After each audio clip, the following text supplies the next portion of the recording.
প্রিয় ছাত্ররা, তোমাদের সামনে তল রেখা ও বিন্দুর ধারণা নিয়ে উপস্থিত হয়েছে। প্রথমেই জানতে হবে তল কাকে বলে। কোনো ঘনবস্তুর ওপরের পৃষ্ঠকেই বলা হয় তল। তাহলে তলের কি আছে? ধরো এই একটা ঘনবস্তু, এর ওপরের যে অংশটা দেখছো সেটি হলো তল।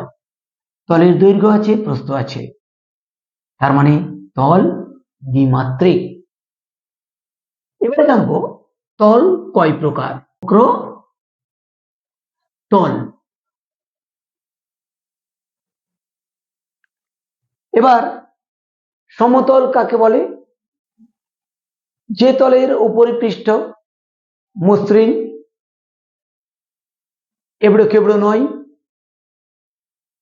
সেই তলটাকেই বলবো সমতল। যেমন এই যে আমরা বোর্ডটা দেখছি, বোর্ডের উপরের পৃষ্ঠ সমতল, টেবিলের উপরের পৃষ্ঠ সমতল, একটা বইয়ের পাতার যে পৃষ্ঠা থাকে সেটাও সমতল। অন্যদিকে অসমতলটা কি? যে বস্তুর উপরের পৃষ্ঠ এবড়ো খেবড়ো অমসৃণ তাকেই বলবো অসমতল। যেমন এই দেখো একটা ভাঙা ইটের টুকরো, এইটা এবড়ো খেবড়ো আছে, অমসৃণ আছে, তাই এটা হলো অসমতল। আর একটি আছে বক্রতল, এর ওপরের পৃষ্ঠ ওপরের দিকটা এবড়ো খেবড়ো নয়, অমসৃণ নয়, আবার সমতলের মতো ওপরের পৃষ্ঠ মসৃণ হলেও বিছানো থাকে না, এরকম বিছানো থাকে না। এর ওপরের পৃষ্ঠার প্রত্যেকটি বিন্দু বার সব দিক দিয়ে দিক পরিবর্তন করে, ফলে উপরের পৃষ্ঠাটি ক্রমাগত বেঁকে যায়। যেমন এই দেখো এই বল, এই বলের উপরের যে কোনো একটি বিন্দু যদি আমরা পয়েন্ট করি, সেই বিন্দু ক্রমশ বিভিন্ন দিকে বেঁকে যাচ্ছে, ফলে উপরের পৃষ্ঠা সবসময় একটা বক্র আকার ধারণ করছে। মার্বেলের গুলি, ফুটবল, এইগুলোই হলো বক্রতলের উদাহরণ। আর একটা ব্যাপার, তল ভালোভাবে বোঝার জন্য আমি যদি একটা রেখা অর্থাৎ একটা দড়ি দিই, তাহলে দেখবো সেই রেখা বা দড়িটার প্রত্যেকটি বিন্দু যদি তলের প্রতিটি বিন্দুকে স্পর্শ করে, তাহলে দেখবো সেটা সমতল, আর না করলে সেটা অসমতল বা বক্রতলের মধ্যে হবে। রেখা, রেখা কাকে বলে? দুটি তল যেখানে স্পর্শ করে সেইখানে যে জ্যামিতিক চিত্রটি গড়ে ওঠে সেটাকেই বলবো রেখা। যেমন দেখো এইটা একটা তল, এর উপরে এই তলটাকে আমি প্রতিস্থাপন করলাম, ফলে এই জায়গাতে যে জ্যামিতিক চিত্রটি তৈরি হলো এটাই হলো রেখা। তাহলে রেখার কি আছে? রেখার খালি দৈর্ঘ্য আছে। তাহলে রেখা কি? রেখা একমাত্রিক। রেখা কত রকমের হতে পারে? তাহলে এটা হলো রেখা।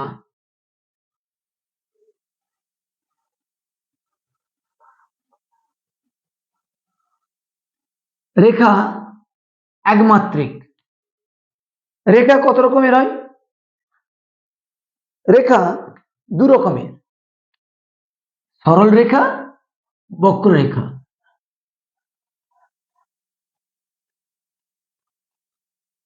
সরল রেখা, সরল রেখা আর বক্ররেখা। তাহলে সরল রেখাটা কি? যে রেখা কোনো দিক পরিবর্তন করে না সেটাকেই বলবো সরল রেখা। যেমন এইটা দিক পরিবর্তন করছে না, এটাই হলো সরল রেখা। আর যে রেখা ক্রমাগত দিক পরিবর্তন করে সেটাকেই বলবো বক্ররেখা। যেমন একে বলবো বক্ররেখা। এবার একটা বিষয় আমাদেরকে এখানে জানতে হবে, রেখাংশ কি? রেখাংশ হলো রেখার ওপর নির্দিষ্ট বিন্দুতে রেখার যে অংশ সেটাই হলো রেখাংশ। ধরে নাও এইটা হলো একটা রেখা, এইখানে আর এইখানে এই রেখার নাম দিলাম এক্স, এটা ওয়াই। এখানে একটা বিন্দু নিলাম এ, এটা হলো বিন্দু নিলাম বি। তাহলে এ বি হচ্ছে রেখাংশ। রেখাংশ। আর এক্স ওয়াই কি হলো? এক্স ওয়াই হচ্ছে রেখা। তাহলে কি দেখলাম, যে রেখার অংশ হলো রেখাংশ, রেখার মান নির্দিষ্ট কিন্তু রেখাংশের মান নির্দিষ্ট কিন্তু রেখা অসীম, এই জন্য তীর চিহ্ন দিয়ে দেওয়া আছে, অসীম ভাবে বিস্তৃত। এবারে আছি বিন্দুর কথা। তাহলে বিন্দু কাকে বলে? জ্যামিতিক ভাষায় যার দৈর্ঘ্য প্রস্থ বেদ বলে কিছু নেই, শুধুমাত্র অবস্থান আছে, তাকেই বলে বিন্দু।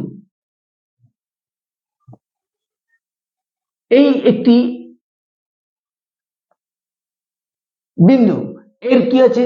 দৈর্ঘ্য প্রস্থ বেদ বা উচ্চতা কিছু নেই, শুধুমাত্র এর একটা অবস্থান আছে, এটা হলো বিন্দু। একটা বিন্দু দিয়ে কতগুলো রেখা টানা যায়? একটা বিন্দু দিয়ে অসংখ্য রেখা টানা যায়, অসংখ্য রেখা টানা যায়।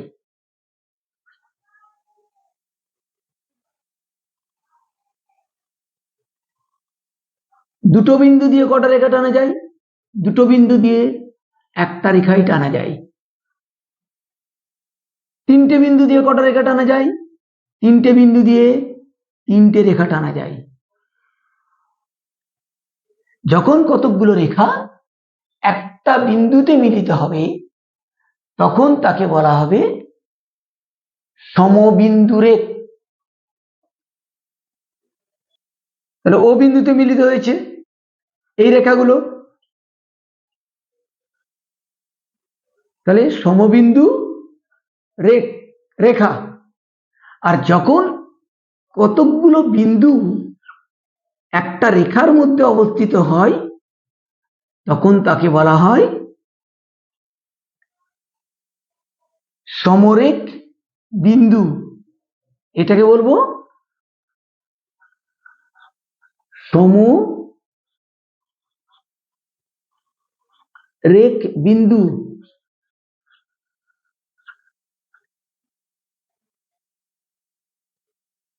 আর এটা কি? সমবিন্দু রেখা। সমবিন্দু রেখা।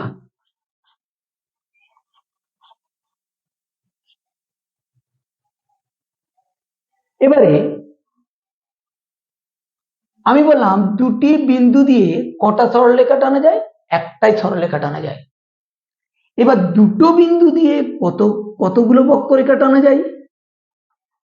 ধরো দুটো বিন্দু আছে, এই দুটো বিন্দু দিলাম, কতগুলো বক্ররেখা টানা যাবে? অসংখ্য। এই দেখো আমি যদি এরকম করে টানি, অসংখ্য বক্ররেখা টানা যাবে এইভাবে। আর কি? দুটো সরলরেখা কটা বিন্দুতে মিলিত হতে পারে? দুটো সরলরেখা সবসময় একটা বিন্দুতেই মিলিত হতে পারে। দুটো সরলরেখা সর্বদা একটা বিন্দুতেই মিলিত হতে পারে। আর দুটো বক্ররেখা কতগুলো বিন্দুতে মিলিত হবে? এই দেখো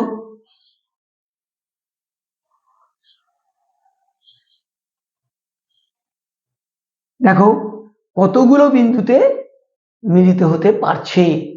তাহলে তোমরা তল, রেখা ও বিন্দুর ধারণা পেয়ে গেলে। ভিডিওটা যদি তোমাদের ভালো লেগে থাকে তাহলে অবশ্যই ভিডিওটা শেয়ার করো, লাইক করো, কমেন্ট করো আর সাবস্ক্রাইব করো। আর তার সাথে পাশে থাকা বেল আইকনটি ক্লিক করে রেখো, যাতে করে পরবর্তী ভিডিওর নোটিফিকেশন তোমাদের কাছে খুব দ্রুত পৌঁছে যায়। আজকে এখানেই শেষ করলাম, দেখা হবে পরের ভিডিওতে।